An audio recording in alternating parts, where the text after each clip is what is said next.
아버지 사랑 내가 노래해, 아버지 은혜 내가 노래해. 그 사랑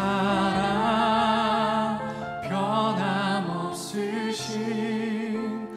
거짓 없으신, 성실하신 그 사랑, 상할 때 꺾지 않으시는, 꺼져가는 등불 끄지 않는 그 사랑, 변함없으신, 거짓 없으신, 성실하신 그 사랑. 여러분만 한번 찬양해 볼까요? 그 사랑, 그 사랑, 날 위해 주신, 날 위해 다시 사신 예수 그리스도, 다시 오실 그 사랑, 죽음도 생명도 천사도 하늘의 어떤 권세도 끊을 수 없는 영원한 그 사랑, 그 사랑, 날 위해 죽으신 그 사랑, 날 위해 죽으신, 날 위해 다시 사신 예수 그리스도, 다시 오실 그 사랑, 죽음도 생명도 천사도 하늘의 어떤 권세도 끊을 수 없는, 오늘 말씀 중에 우리 마음에 확정을 하실 그 주님 사랑의 증거, 하나님께서 세상을 사랑하사 독생자를 주셨으니 믿는 자는 영생을 얻으리. 하나님께서 세상을 사랑하사 독생자를 주셨으니 믿는 자는 영생. 다시 한번 우리 믿음으로, 하나님께서 세상을 사랑하사 독생자를 주셨으니 믿는 자는 영생을 얻으리. 하나님께서 세상을 사랑하사 독생자를 주셨으니 믿는 자는 영생을 얻으리. 그 사랑, 날 위해 죽으신, 날 위해 다시 사신 예수 그리스도, 다시 오실 그 사랑, 죽음도 생명도 천사도 하늘의 어떤 권세도 끊을 수, 그 사랑을 나의 것으로 고백하시는 분들은 다시 한번 우리 오른손을 들고 그 사랑, 날 위해 주신 그 사랑, 날 위해 죽으신, 날 위해 다시 사신 예수 그리스도, 다시 오실 그 사랑, 죽음도 생명도 천사도 하늘의 어떤 권세도 끊을 수 없는 영원한 그 사랑. 예, 이를 넉넉히 이기게 하시는 그 사랑으로 우리가 나아갑니다. 큰 영광의 박수를 올려드립니다. 하나님이 용서하시는 근거. 우리는 그리스도 안에서 그의 은혜의 풍성함을 따라 그의 피로 말미암아 속량 곧 죄사함을 받았느니라. 에베소서 1장 7절. 하나님의 사랑을 부추기는 가르침을 주의하십시오. 이 가르침은 하나님은 친절하시고 사랑이 많으시니 당연히 우리를 용서하실 것이라는 생각입니다. 이러한 감상적인 생각은 성경 어디에서도 찾아볼 수 없습니다. 하나님께서 우리를 용서하시는 유일한 기반은 그리스도의 십자가의 그 엄청난 비참함 때문입니다. 이 외에 다른 것을 근거로 용서한다고 말하는 것은 무의식적인 신성 모독입니다. 하나님께서 주의 은혜 가운데 죄를 용서하시고 우리를 다시 새롭게 세우실 수 있는 유일한 근거는 그리스도의 십자가밖에 없습니다. 다른 방법이 없습니다. 우리가 쉽게 받아들이는 하나님의 용서는 갈보리의 고통의 대가를 치른 것입니다. 이에 우리의 단순한 믿음과 함께 죄사함, 성령의 선물, 우리의 성화가 가능해졌습니다. 그러나 이러한 모든 것들이 우리의 것이 될 수 있도록 하기 위해 하나님께서 치르신 그 어마어마한 대가를 우리는 종종 잊곤 합니다. 용서는 하나님의 은혜의 기적입니다. 하나님께서 죄를 용서하시면서 동시에 거룩하신 하나님이 되시기 위해 예수 그리스도의 십자가라는 대가를 치르셔야 했습니다. 속죄를 무시하면서 하나님의 사랑을 말하는 그러한 견해를 받아들이면 안 됩니다. 하나님의 계시에 의하면 하나님은 속죄 없이 우리의 죄를 용서하실 수 없습니다. 만일 속죄 없이 죄를 용서하시면 하나님 자신이 하나님의 속성의 모순이 되는 것입니다. 따라서 우리가 용서받을 수 있는 유일한 길은 속죄에 의해 하나님께 돌아가는 것입니다. 하나님의 용서는 이러한 초자연적인 영역에서만 자연스러운 것이 됩니다.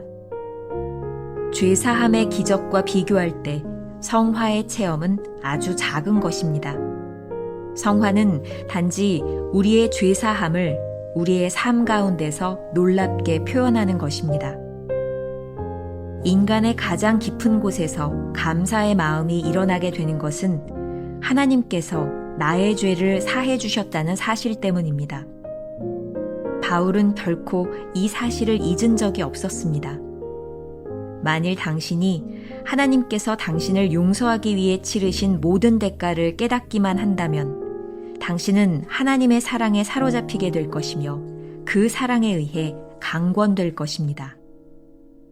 김병삼 목사의 매일 만나 365, 오늘은 11월 20일 하나님이 용서하시는 근거라는 제목으로 말씀을 나누겠습니다. 오늘의 주제, 은혜는 값진 것이다. 지난 며칠 동안 묵상이 지루하게 느껴질 정도로 쉽지 않았습니다. 특히 용서에 대한 묵상은 그 의미를 파악하는 것이 쉽지도 않았을 것입니다. 무엇보다 혼란스러웠던 부분은 하나님이 세상을 사랑하셨기 때문에 죄를 용서한 것이 아니라는 부분이었을 것입니다. 하나님께서 이 세상을 사랑하사 세상의 죄와 악을 없애기 위해 자신의 독생자를 주셨습니다. 만일 하나님이 세상을 사랑하사 죄를 용서하셨다면 이는 논리적으로 말이 되지 않을 것입니다. 어떻게 하나님과 원수인 세상을 하나님께서 사랑하셔서 용서하실 수 있겠습니까?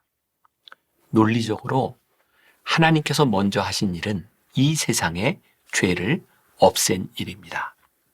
하나님께서는 우리를 사랑하셔서 죄를 용서한 것이 아니라 공의를 행하시기 위해 당신의 아들로 하여금 하나님의 원수가 되게 하시고 갈보리 십자가에서 죽음으로 죄를 용서하신 것입니다. 하나님은 공의의 하나님이시기에 우리의 죄를 눈감아 주시지 않습니다. 하나님께서 죄를 용서하실 수 없다는 말이 너무 지나친 말로 들리시나요? 하지만 이것은 사실입니다. 왜냐하면 하나님께서는 우리를 사랑하셨고 죄의 문제를 해결하셔야 했습니다.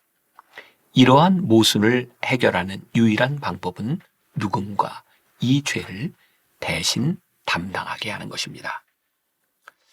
챔버스는 왜 이 부분을 이렇게 심각하게 다루고 있을까요? 그냥 쉽게 하나님의 크신 사랑이 죄의 용서를 가능하게 했다고 말하면 될 일은 말입니다. 챔버스는 이렇게 말합니다. 하나님께서 주의 은혜 가운데 죄를 용서하시고 우리를 다시 새롭게 세우실 수 있는 유일한 근거는 그리스도의 십자가밖에 없습니다. 챔버스의 묵상 가운데서 끊임없이 대속이라는 말과 그리스도의 십자가라고 하는 말과 십자가의 중심을 두어야 한다는 말이 계속 나오는 이유가 바로 여기에 있습니다. 우리가 잊지 말아야 할 것은 하나님께서 치르신 그 어마어마한 대가로 말미암아 용서가 가능해졌다는 것입니다. 우리가 쉽게 받아들이는 용서는 갈보리의 엄청난 고통을 전제로 하고 있습니다. 용서가 단순히 하나님의 사랑 때문이 아니라는 것을 알 때 우리의 용서가 얼마나 가치 있는 것인지 깨닫게 될 것입니다. 용서란 사랑이라는 달콤한 언어로 표현할 수 있는 것이 아닙니다. 하나님의 가슴이 찢어지는 아픔을 안고 있는 말이죠. 우리가 그 용서를 귀하게 생각할 때 우리의 삶이 성화로 나아가지 않겠습니까? 다시 한번 정리해 보겠습니다. 하나님이 세상을 이처럼 사랑하사 우리를 용서하신 것이 아닙니다. 하나님이 세상을 이처럼 사랑하사 독생자를 우리에게 주셨습니다. 우리가 경험하는 용서는 로맨틱한 사랑 이야기가 아니라 당신의 아들을 십자가에 내어주신 치열한 희생의 이야기입니다. 우리를 용서하시기 위해 얼마나 어마어마한 대가를 치르셨는지를 잊지 말아야 합니다. 에베소서 1장 7절 우리는 그리스도 안에서 그의 은혜의 풍성함을 따라 그의 피로 말미암아 속량 곧 죄사함을 받았느니라. 용서는 하나님의 은혜로 인한 기적의 사건입니다. 속죄 없이는 용서를 말할 수 없습니다. 속죄 없이 용서가 이루어졌다면 그것은 하나님의 성품과 모순되는 일입니다. 사랑과 공의를 만족시키기 위해 십자가의 죽음이 꼭 필요한 일이었고 이것은 하나님의 아픔을 동반하는 일이었습니다. 챔버스는 속죄의 중요성에 대하여 이렇게 말하고 있습니다. 죄사함의 기적과 비교할 때 성화의 체험은 아주 작은 것입니다. 성화는 단지 우리의 죄사함을 우리의 삶 가운데서 놀랍게 표현하는 것입니다. 인간의 가장 깊은 곳에서 감사의 마음이 일어나게 되는 것은 하나님께서 나의 죄를 사해 주셨다는 사실 때문입니다. 우리가 성화의 삶을 살지 못하는 것은 이 놀라운 속죄의 은총을 잊기 때문입니다.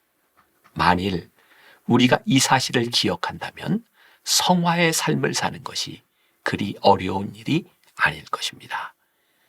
이 속죄의 사건이 어떤 것인지 깨닫는 순간 우리는 하나님의 사랑에 사로잡히게 될 것입니다. 이렇게 값비싼 하나님의 은혜를 값싸게 만드는 일이 없어야 합니다. 하나님의 그 사랑이 얼마나 값지고 아픈 것인지 잊지 말아야 합니다. 디트리 보네포는 이 놀라운 하나님의 은혜를 값싸게 만든 교회가 얼마나 무기력한가를 보았습니다. 우리가 그 은혜를 값비싸게 여길 때 치열한 제자로서의 삶을 살지 않겠습니까?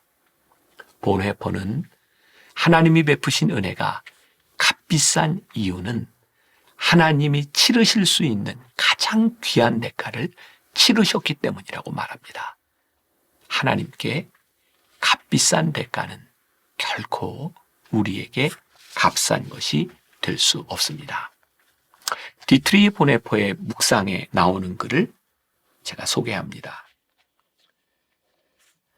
은혜가 값비싼 까닭은 따르기를 촉구하기 때문이요. 예수 그리스도를 따르기를 촉구하기 때문입니다. 은혜가 값비싼 까닭은 인간의 생명을 대가로 치르기 때문이요. 인간에게 생명을 선사하기 때문입니다. 은혜가 값비싼 까닭은 죄를 나무라고 죄인을 의롭다고 인정하기 때문입니다. 은혜가 값비싼 까닭은 무엇보다도 은혜가 하나님에게 값비싼 것이기 때문이요. 은혜를 위해 하나님의 아들의 생명을 대가로 치르셨기 때문이요. 또 하나님에게 값비싼 것이 우리에게는 값싼 것이 될 수 없기 때문입니다. 그것이 은혜인 까닭은 하나님이 자신의 아들을 귀하게 간직해 두지 아니하시고 우리를 위해 주셨기 때문입니다. 값비싼 은혜란 하나님이 인간이 되셨다는 것입니다. 하나님의 아픔과 희생을 뼈저리게 느끼지 못하고 사랑만을 강조하면 싸구려 은혜가 됩니다. 하나님의 아픔이 나의 아픔이 될 때 값진 은혜의 삶을 살게 될 것입니다. 우리가 기억해야 될 한 줄 노트. 구속의 은혜가 값지게 느껴질수록 우리는 더욱 거룩한 삶으로 나아가게 됩니다. 오늘 하루 이런 질문을 가지고 살아봅시다. 우리의 어떤 죄를 용서하시기 위해 하나님의 아들 예수 그리스도께서 십자가의 고통을 당하셨을까요? 기도하겠습니다.